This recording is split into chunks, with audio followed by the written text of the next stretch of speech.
Between aging and busy lifestyles, many women struggle with maintaining their physical and mental wellness. At Aquavita Concierge Healthcare Services for Women, we can help you revitalize your health and reclaim your life. We start from within by balancing your hormones, allowing your body to achieve and maintain desired weight goals. We also specialize in peptide therapies, regenerative medicine, sexual health, and aesthetics in our state-of-the-art facilities. Feel better, look better, live better at Aquavita. Visit aquavitality.com and begin your journey today. My brother-in-law died suddenly, and now my sister and her kids have to sell their home.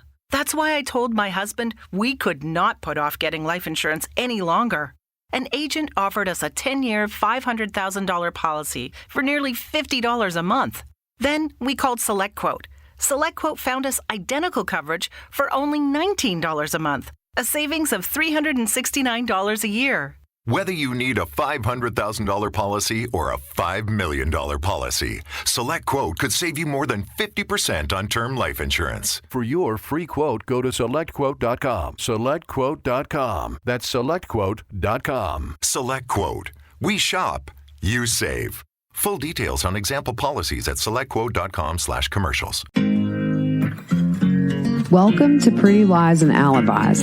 Let's seek the truth and travel the long road to justice together. What you know, Alibis, I'm finally here. Good grief. What a day. What a day. It's been crazy. All right. First, out of the gate, just want to say, this is what all this is about. Today has been 3 years since Tylee Ryan was murdered. And that is 1,095 days. And, I was thinking about Tylee all day because after you cover this case for like over 2 years, you sort of feel like you know the victims, even though you don't. And it's kind of odd how you grow to care about people you never met and you never will, obviously. But, you think about Tylee and her life, and we learned through the custody documents that from a very, very young age that Lori used Tylee as a pawn. Tylee's childhood was chaotic, to say the least. She robbed Tylee of having a relationship with her daddy, and that is such an evil thing for a parent to do. But Lori gave off this image of being a perfect mom, and often at the expense of things that were done to these kids behind closed doors. And then you kind of jump to around November, December of 2018 after Lori meets Chad. And Tylee had to feel that change in her mom and see that change in her mom. Probably saw these weird people start to come around and talk about really weird stuff. And I'm sure that a lot of the parenting of JJ was shifted over to Tylee. And then you go through the first half of that year and you see that things had to have been so chaotic and uncertain for her. Lori leaves Charles. Things get very tense. Lori disappears for a period of time and a lot of back and forth. And then you jump to July 11th of 2019, the day Charles was murdered. And we all know what we all believe to be what Lori and Alex made Tylee do, which is lie for them and give this fake story. And rewatching the police video again to do this mega series, I noticed the emotion in Tylee in the 30 minutes that she had to wait. And I believe when this was first released, I just started when the investigator came in. And you see that moment where Tylee breaks down and kind of hits her hand. But what's even sad to me is you see how quickly she stifles that. And I think that Tylee probably had to do that a lot during her life, is not show emotion when she really wanted to.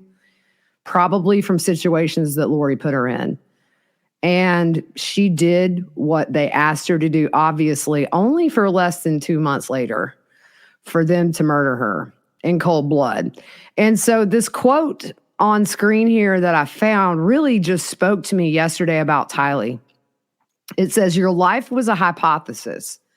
Those who die old are made of the past. Thinking of them One thinks of what they have done. Thinking of you, one thinks of what you could have become. You were and you will remain made up of possibilities. And that's a quote that I can't even pronounce that last name. It's Edward LeVay, I guess. But, that's the saddest thing is Tylee was nearly 17 and nearly out from being under her mother legally, I guess you could say. And, it's just so sad to think that that she never got that chance to be Tylee Ryan without her mom right behind her, involving her in her plans that were not good for her. And I think, what we've heard about Tylee over the years is that she was spunky and she was never afraid to speak her mind. And I think Tylee probably would have come out okay in the end. Anyways, they robbed her of that. And so for me, today has been a reminder of why we all have a passion for true crime is because we want to see people held accountable for taking her life 3 years ago today. So I hope that Tylee is happy wherever she is. And I hope that she finally has some peace in her life. I really do. It's been a heavy day thinking about her. So lots of love to those who were family and friends and love Tylee, because I know today is very bittersweet, even for those of us who never had the pleasure to actually meet her. So there's that. So let's do our music fact of the day. And this is a great song. I've always loved it. Jeff Buckley's version of Hallelujah. It's actually a song written by Leonard Cohen. It's a cover, but Jeff Buckley's version is my absolute favorite version. There are over 300 documented versions of this song having been recorded over the years. But he first heard this song while cat sitting for a friend in New York. He was going through her albums, and it was actually a tribute album to Leonard Cohen. It wasn't even Leonard Cohen's version that he heard first. And he played it live for a long time, and he would mix it up. They said he never played the song the same. It would depend on his mood that day. He would try it in different keys. And so he released 2 live albums, but only 1 studio album before he died. And that album was called Grace. And while recording the album, he did 20 different versions of the song Hallelujah. So the version that we all know and love was actually stitched together from all these different versions that he recorded in the studio. This was not sung in one session or take. He died at the age of 30 after drowning in the Mississippi River Channel in May of 1997. And it wasn't until his death that the song hit mainstream. So it's interesting, a lot of times things kind of are discovered when an artist dies. Really sad, beautiful, haunting version of that song. My favorite by far. All right. So the other big news today, and part of the reason I'm so late getting this done, it's been chaos with Colby and the status of what's going on with him. So last night I got a text saying, I think the charges against Colby have been dropped.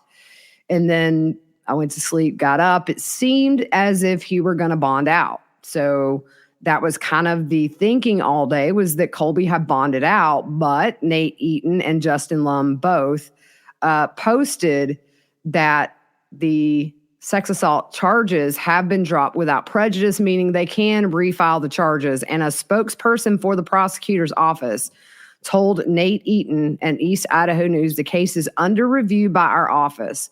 The dismissal was without prejudice, which allows us to refile those charges. Guys, I'm just as clueless as you are. Who knows what's going on? I'm not going to speculate because that's just speculation. That's all we know right now. Not sure why that happened, but 2 charges where you have confessions twice by Colby. Something must have happened. So anyways, also, Kay and Larry gave an interview to KTVB the other day, and Kay explained the reason they have not been able to lay JJ and Tylee to rest. And she said that they are waiting on the defense to decide if they want a second autopsy on the children. And she said, until that happens, they can't do anything. And Larry said, at this point, my life is simply giving those two children what they deserve, putting them to rest. What happens to Lori and Chad is in the jury's hands. That has to be torturous to know where those kids are and have been for over 2 years now. All right, so we are going to jump back into our timeline. We're jumping back on January the 8th. By the way, if you have VineLink and have alerts for Lori and Chad, we got our weekly 60 alerts today about the same dates in January for trial. But I think now I figured it out. I think Lori and Chad like go in their portal at night and say, let's mess with everybody who's got us on alert. That's where it's coming from. All right, so we're jumping back in. January 8th, 2020. Melanice was supposed to meet with detectives, but she didn't show. In an email on March 10th, 2020, a friend of Melanice's is reached out to by detectives and asks if there's any indication that she might be ready to talk to authorities. The friend responds that when she did reach out and ask about the kids, she told the friend that if she prayed about the situation with her family, she would know that she's been working with authorities and telling them what she knows. She also said that she only needs those people in her life that wouldn't base their beliefs and judgments off rumors they see in the news. She told the friend she loved her and hopes that she will learn the truth. The friend also tells investigators that she thinks Melanice is pregnant. And she said she would try to reach out to her again, but she might be seen as a dark person. So the next day, the investigator responds to Melanice's friend and says that Melanice talking to authorities is not what she professes it to be. And he also confirms to her that Melanice is pregnant. And the investigator says that he hopes that she'll come forward with the truth, but he feels that she's in very deep and will take Lori's secrets to the grave for her.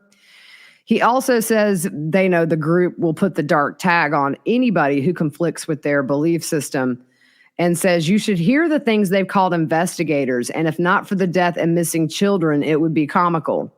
He says they can't seem to understand how misguided they all are. He also says that Melanice will feel more alone in the future as Chad and Lori may go deeper into hiding. And he says the investigation is a marathon and not a sprint. And the sooner they can verify the safety of the kids, the better. And that's really true. It was a marathon. It's still a marathon. We're still going. Hopefully, I think the trial in January hopefully goes off and, we start getting justice served soon. Also, a hotel employee told Fox 10 Phoenix that she had expected Charles to bring JJ back to that hotel that morning for breakfast. Instead, police came to the hotel and told her that Charles was dead. So on January the 9th, Rexburg investigators interview Tylee's aunt and Joe Ryan's sister, Annie Cushing. Also on the 9th, Lori accesses JJ's old school messaging app. And on January the 10th, Chad Daybell's brother Matt releases a statement, and he says, due to the circumstances surrounding the unknown whereabouts of JJ Vallow and Tylee Ryan and the suspicious death investigation of Tammy Daybell, I feel I must make an official statement at this time. My name is Matt Daybell. My wife is Heather Daybell. We've been residents of the Rexburg area for over 15 years. Chad Daybell is my oldest brother. I have not seen nor directly spoken to Chad since Tammy's memorial here in Rexburg on October 23rd, 2019. Since that time, I've texted Chad twice. Once when I heard from a neighbor of his quick marriage to Lori Vallow, expressing to him my shock and dismay at the news. Second, just recently pleading with Chad to cooperate with authorities and reveal the whereabouts of his new stepchildren. I've not been close to Chad since childhood. My immediate family has had little association with Chad the last many years due to our concerns with his religious claims and particular books he's chosen to publish, including his own. We are deeply saddened at the recent events that have played out the last several months. It's our hope and prayer that JJ and Tylee are safe. We want the truth to be found, whatever that truth turns out to be. Neither I nor my wife and children have any more information than what's been reported by the news media. I plead again for Chad to come forward and cooperate with the investigation so that this very difficult situation might be resolved. My wife and I ask for privacy for us and our children and will not be giving any further comments at this time. Also, on this day, a former neighbor of Alex's in Santan Valley told the Daily Mail that about a year ago, Lori and Alex were out in the street yelling at each other really loud. This is the time where Lori yelled something about, "You've brought shame to our family." Don't know what that meant. Would love to know, but probably never will. So January the 11th, Lori and Chad stay at the Kauai Beach Resort in a 5th floor room with a king bed and mountain views. Lori booked it using her Hawaii driver's license, and that, as we know, had the name Lori Ryan.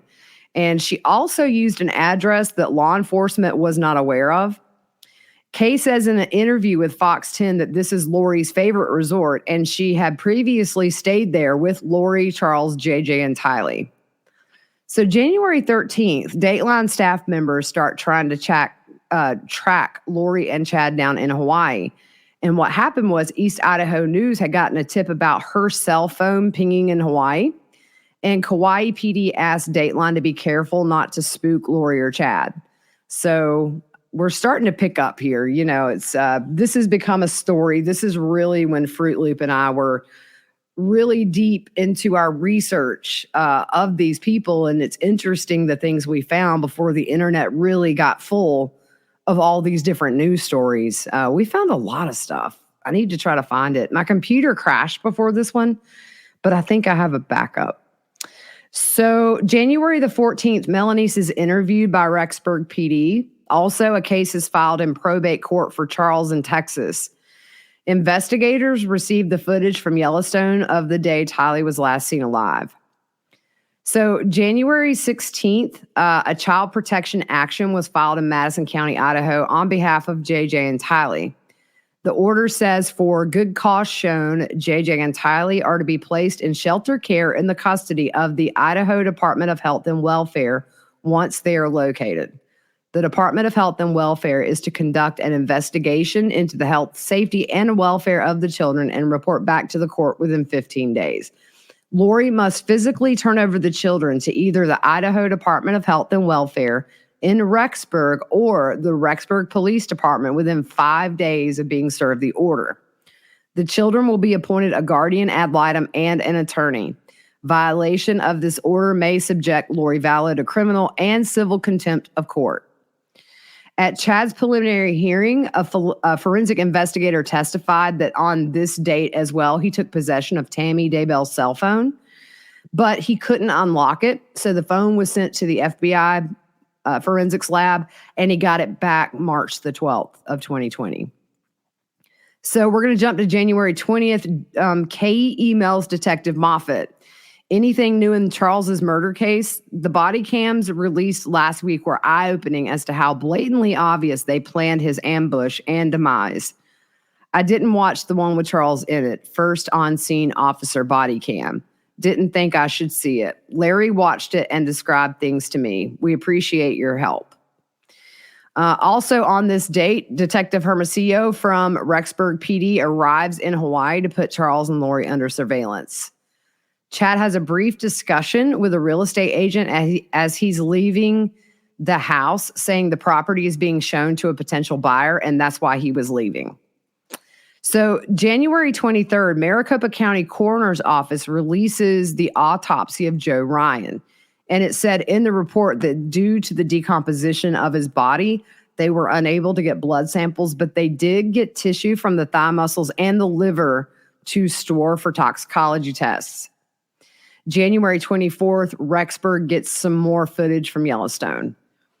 And January 25th, Lori is served with the order in Hawaii to produce the kids. I remember when this happened thinking, all right, it's do or die time. Like either they're going to show up with these kids or they're not. And I know those of you who have been on this case since the beginning, This was a tense few days. This was, I was glued to my computer. I had every alert, Nate Eaton, Dateline. I had like Justin Lum, everybody to where if they tweeted anything, my phone would go off. It's just, man.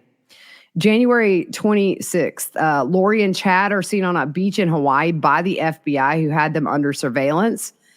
And a search warrant was executed on their black Ford Explorer that they had rented. And I rewatched that body cam footage. And as soon as the officer gives Lori those papers, she like starts looking them over. I mean, intently. She's just, yeah.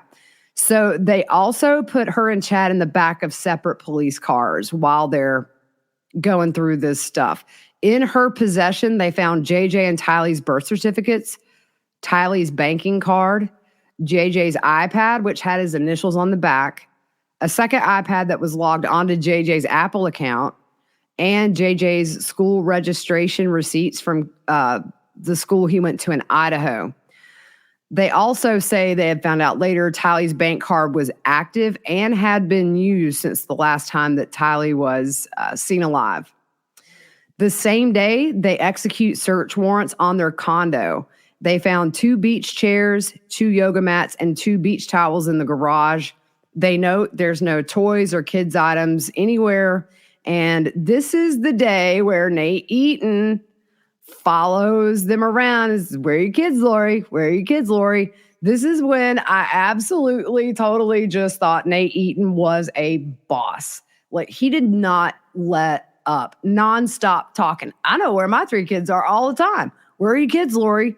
And if I'm not mistaken, I believe that Shane Bishop, who is a producer for Dateline, was behind the camera on this, if I'm not mistaken.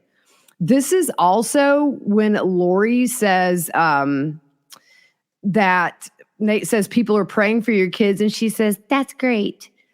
And Nate's like, that's great. That's great. Love Nate Eaton. Also, Lori is seen with a clear baggie with a lot of cash in it. So on January 27th, Lori and Chad leave the Kauai Beach Resort and stay for one night at the Kauai Marriott Resort. Kauai PD releases a statement saying that they are assisting with the case of the missing kids. And Kay tells Fox 10 Phoenix, really in just an open plea to Lori, if you have an ounce of compassion left in your entire body, please produce the kids. All right, it's time for our last ad of the week. BetterHelp, problem solving. And look, if you're like me, I'm really good at solving everybody else's problems. I can tell my kids what to do. I can tell my family what to do, my friends, whatever.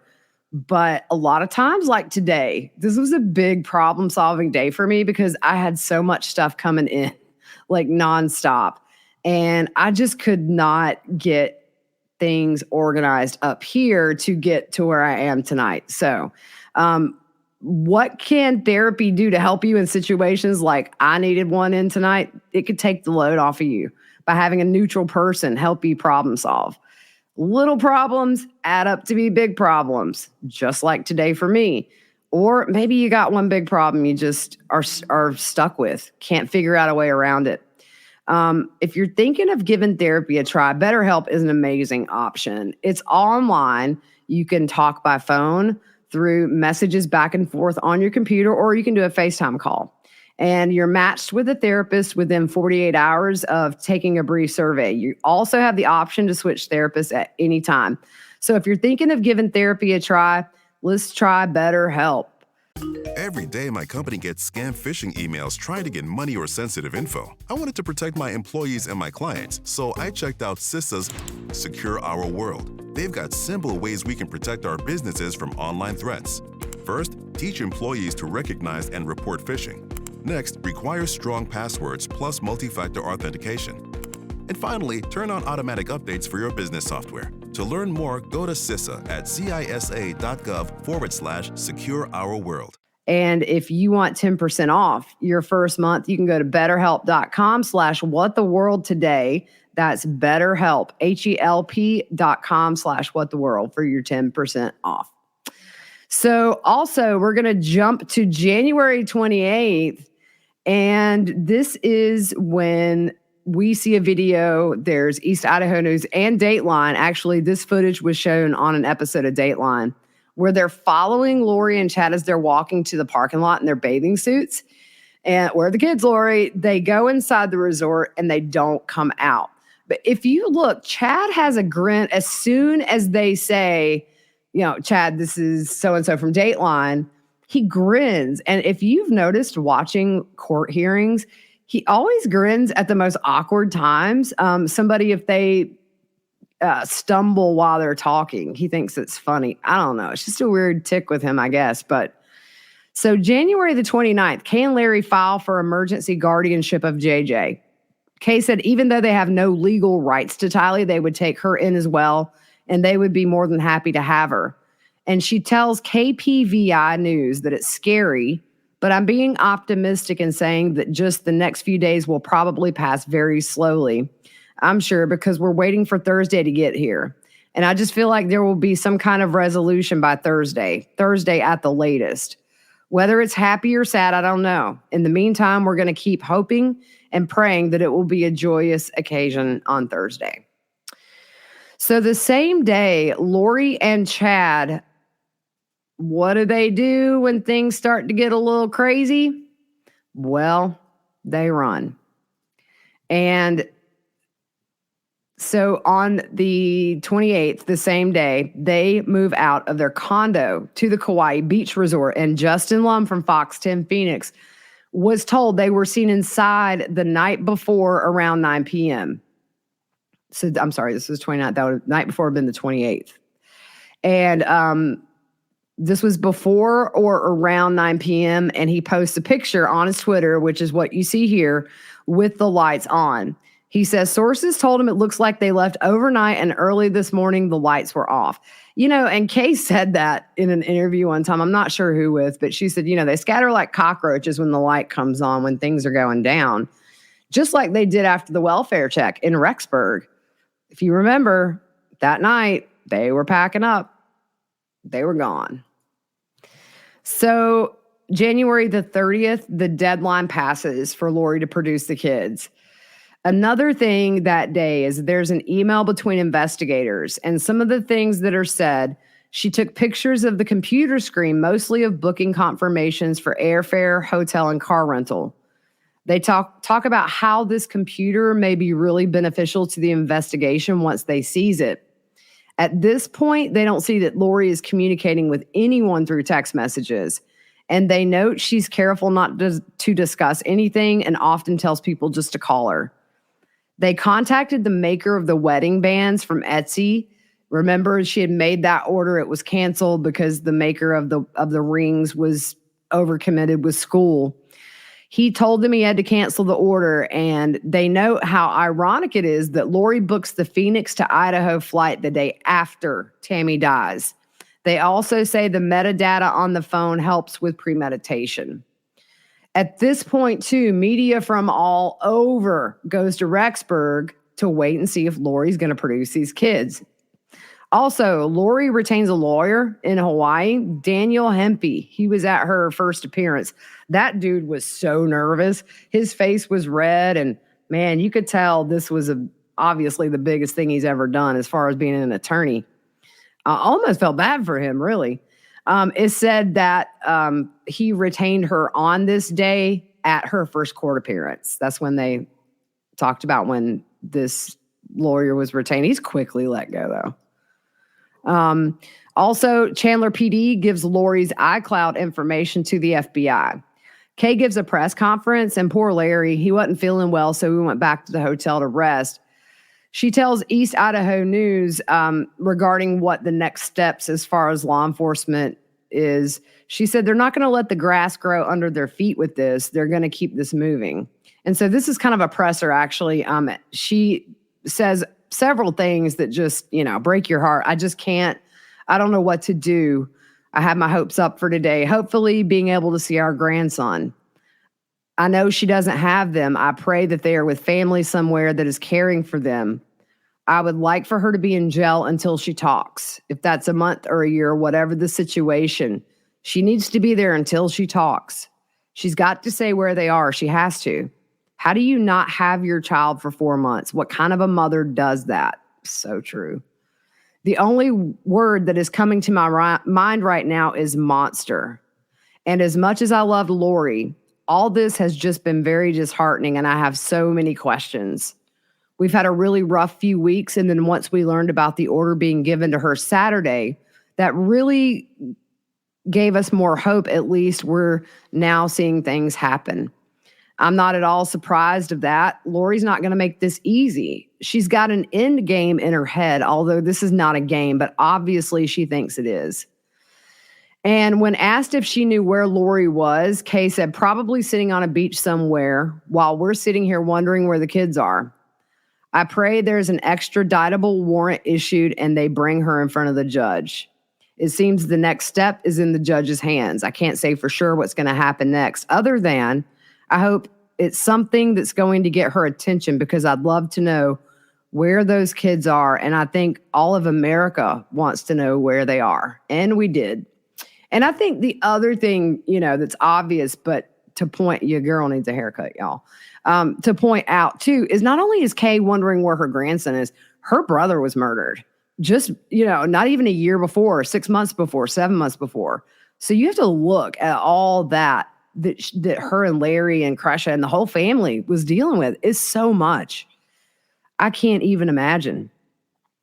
Also on the 30th, the Kauai police released a statement. We appreciate the tremendous outpouring of concern from the public and the media regarding this sensitive case. We kindly ask that you please allow the authorities to continue to conduct this ongoing investigation and give them the space and opportunity to do their due diligence. I totally just about sneezed. Not sure how I got that back in there, y'all. January 31st, Lori accesses JJ's school app. Every time something major goes down, she's on that app, probably to see if anything's being said between parents. Also on the 31st, Colby releases a YouTube video which is titled "To My Family." And he said, I love you because you're my mom. But at the end of the day, I'm in the same spot. Everybody's in the same spot with no answers. I feel ignored. I feel angry. I feel like I'm so confused and still trying to go on every single day. Last night, I just thought I'd feel better by some type of answer, but if anything, it just made everything worse. I feel like I've just lost everything in such a short amount of time. The only reason I'm doing this is because I feel like this is the only way I get to talk to you. I want you to show them and step up and do the right thing, and that's what I've been praying for. And that's all I want, is to see the kids and for this situation to have some type of closure. So February the 2nd, 2020, Lori and Chad attend services at an LDS church in Kauai. They're seen talking with the bishop, just not a care in the world. They are acting like nothing's wrong. And they are overheard saying by somebody in the church that the media was lies and it's all one-sided. Also, East Idaho News reported that Lori had her church records transferred to Hawaii, but Tylee and JJ's names were not on that record. Lori's mom said she talked to just lost me place, y'all. Sorry. She talks to a friend of Lori's in Kauai and says to tell her to please take a picture of the kids with today's date and send it to the police. She said that's her advice as Lori's mom, and doing this would solve a lot of problems. On this day, Nate Eaton is in church and gets a call from the owner of the storage unit in Rexburg saying he has surveillance footage of visits to the unit by Lori and crew and offers it to him. Probably safe to say Nate left the service a little early that day. February 3rd, investigators get a tip and say that Lori and Alex had a strange relationship. That's putting it very mildly. And on the day JJ was last seen, Alex was coat shopping for Lori. And also the investigator mentions how bizarre that was. And it is bizarre. February 4th, Lori again logs into JJ's school app from Life Academy in Arizona. So in an email exchange that starts on the 4th and is ongoing for 10 days, I'm just going to kind of sum it up what was said. An administrator from JJ's school reaches out to investigators saying they're aware she's still looking on the app from 3 different devices and they blocked her from it and she still seems to be able to view it So the administrator thinks maybe she's using a different email address to do so. And I kind of wonder if maybe it was Charles's email. They also forgot to remove her from another app, but they were aware of that, so they're going to do it at this point. And she's concerned that a news company is doing a story on JJ, and they found out that he went to that school. And they're just super stressed about all of it. And they're emotional because JJ's missing. And we've said it in the past, me and Fruit Loop, we both taught kids with autism. You get very attached to your kids that you teach. They're like your own. You care for them like they're your own. The investigator replies that Lori is in Hawaii and they shouldn't worry about their safety, saying Lori has more going on with other things than to bother them. The investigator also says they think Lori is watching from several places for information about the case. This staff member also asks her if they can see the email Lori is using to access the app. And the administrator says only from a surface level. And they have asked the app company to pull the IP addresses. And they've escalated the request. But the investigators may have better luck getting it quicker with a search warrant. So the investigator responds and says they can send their computer guy over to help them and write a warrant if they need to. The investigator also said the media is going to take advantage of them there at the school, and the more they give, the more they will stay in the news. So the administrator says she's given a final statement to the media and will not be commenting further. She says they can sleep knowing they did what they could as an advocate for JJ. Also, on February 4th, the same day, Zulema files a probate case in Maricopa County for Alex.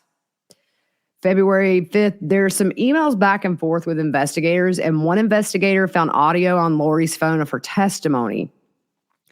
He says she is self-prophesizing everything she does because her Heavenly Father tells her. He says to enjoy the listening, and he says it will really help understand her thinking. So they were sending the audio files to let other people listen. Chad's brother, Matt, and his wife, Heather, are interviewed by Rexburg PD on this day.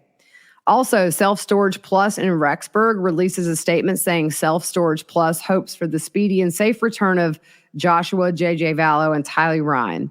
Self Storage Plus is working with local authorities who are investigating this matter, and so as not to jeopardize their investigation, we will not be providing any further information at this time. Let's see here. A staff member at JJ School in Arizona, again, emails detectives that they're worried she's still accessing the app. On the 6th, also February 6th, Rexburg Sheriff Lynn Humphreys confirms that Tammy Daybell had a life insurance policy through her job at the school. I think it's been discovered since this time that maybe she had a couple of different life insurance policies. So February 7th, a call is released between a detective in Gilbert, Arizona, and a dispatcher who took the 911 call from Fremont County the night Tammy was murdered. And the dispatch says, oh yeah, I was the one that actually took that call. So why is someone from Arizona wanting to know? That's crazy. The detective says, yeah, it's funny how everything ties together. We just have some cases down here that got our attention with Miss Daybell. The dispatch says the family did not want an autopsy, so they just went straight to the funeral home and the family refused an autopsy. The detective says the family said they don't want an autopsy, therefore the coroner just signed off then and there. And then the funeral home took Miss Daybell. Is that how it works? Dispatch says yes, that's pretty much how it works. And on this day, JJ's service dog trainer talks to Justin Lum from Fox 10 Phoenix. He said, I'm picking up the dog, trying to help them out. Lori says this tragedy happened and she needed to move. She told me they were moving up north. I think she said Idaho or something like that. One of her daughters was in school in Idaho. She said they were moving up there to be with her, and I said, okay, let me see if I can find a home. She said, I need you to come get him right now. So low. Also, February 9th, Lori and Chad are back at that church in Hawaii. I need to pull up this file real quick and put it up there. I'm only allowed to upload 10 files, but this is a picture of Lori and Chad walking in from behind. As always, I'll put a link to these photos in the description of the podcast. Also, Janice and Summer told Morgan Lowe from Arizona Family that it didn't look good with Lori and Chad in Hawaii while the kids were missing, but we knew the kids weren't missing to her. She said she knows how much JJ and Tylee love Lori and they would want to be with their mom. Also, there's a message posted to the AVAL forum allegedly from Chad, and it says, "Thanks for the update. The issue that people are linking me to Julie's beliefs, which I studied but rejected.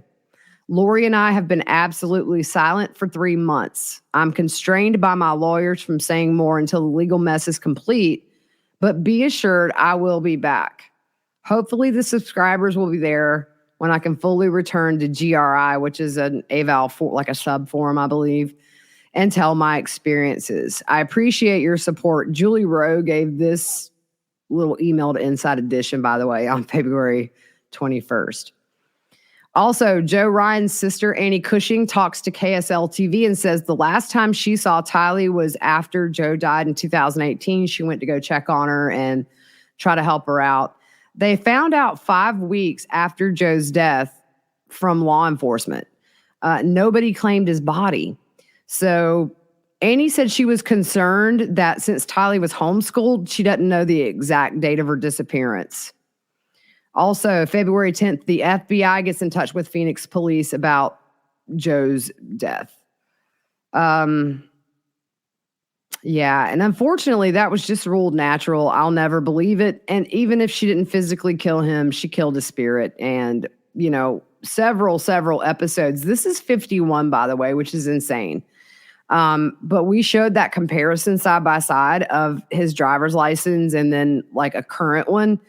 Man, it had taken such a toll on him physically. It was easy to see the toll physically on Joe Ryan. February 11th, Fremont County Sheriff's Office tells KTVB that Tammy's autopsy is complete, but it could be a year before the results are known. Also, her dad tells a 2KUTV reporter over the phone that he doesn't want their silence to come off as indifference and they care deeply, but this is how they're choosing to honor Tammy. So the last little bit we're going to do tonight, Rexburg Sheriff Lynn Humphreys talks to the media and says there's varying degrees of cooperation among family members. I know there was a report that we had met with the family privately and released results to them, and that was totally fictitious. He also said the call with investigators from Arizona and dispatch, this dispatcher was new at the job at the time and didn't know. He said that she gave the family or the impression that the family decides if an autopsy is done. And he said, in fact, it's the coroner who determines if an autopsy is necessary. He said, I know that was a recording that came out of our office. You have to understand this was a dispatcher who was very new and didn't have the complete information. She did not have all the facts. It kind of gives the impression that the families are the ones who make the determination. And he said, regardless of whether or not the family wants one done, if the coroner believes it's necessary, then it happens. So one thing we'll do here, February the 12th, Chad and Lori are seen shopping at a Costco and then a Long's. And, you know, you look at these pictures of Lori and Chad and they're going to church and they're hopping resorts and they're going to the pool and they're just doing all these, quote, normal things. And knowing what we know now, it's just... the amount of evil in somebody to just go to Hawaii when you know where these kids are. Anyways, it just blows my mind every time. This photo was actually shown on Joby Allen's Twitter. He's like a local DJ there in Hawaii, I believe. So we'll just finish February the 12th. Brandon emails Detective Pillar information on his life insurance policy, listing him as the insured. The policy had Melanie's as the beneficiary and payments come out of her account on auto draft. Brandon said after a separation and divorce, he talked to her about stopping her payment, but it required both of their signatures, which is not common when it comes to life insurance policies for obvious reasons. It says as of this date, she still hasn't completed the paperwork. In October of the last year, Melanie's texts and asked him to confirm that the auto draft won't come out of her account for the month of September because it did for August. Brandon told her he can't stop auto pay, but could send the form she needed to sign. She didn't respond to him. He tried to text her back the next day, and she still didn't respond. Also on this day, Kay and Larry have a hearing in Idaho about guardianship. So there you go. Finally, wanted to get this in, even though it's late. But most importantly, just in ending this, today is a day to remember Tylee. And we can look at all these shenanigans with Lori and the hair and the makeup and the lack of Botox and all that. And it's something to talk about, online or whatever. But today drives home what really matters, which is Tylee, JJ, Charles, Tammy, and to me, Joe Ryan. All of these people are victims at Lori and Chad and Alex's hands and other co-conspirators, known and unknown, as it said in the reports. And also the living victims, the friends of Tylee's, the family of Tylee's, the friends and family of JJ, the cousins, the teachers, everybody that's been affected. Same for Charles and Tammy. It's September. We've got January, and maybe we'll get onto this real road to justice. And anyways, I appreciate you guys hanging in there with me tonight. It's been a long day, but worth it because it's another day where we're closer to justice for all these victims. All right, guys. Hope you have a good night. I will see you Monday or Tuesday.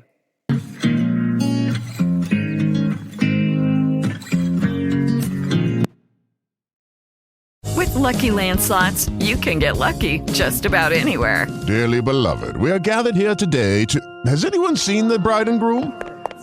Sorry, we're here. We were getting lucky in the limo and we lost track of time.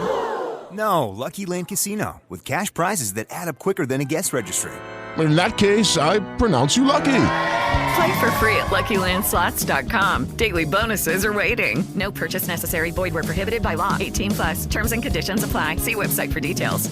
Judy was boring. Hello. Then Judy discovered ChumbaCasino.com. It's my little escape. Now Judy's the life of the party. Oh, baby, mama's bringing home the bacon. Whoa, take it easy, Judy. The Chumba life is for everybody. So go to ChumbaCasino.com and play over 100 casino-style games. Join today and play for free for your chance to redeem some serious prizes. ChumbaCasino.com. No purchase necessary. Void where prohibited by law. 18+. Terms and conditions apply. See website for details.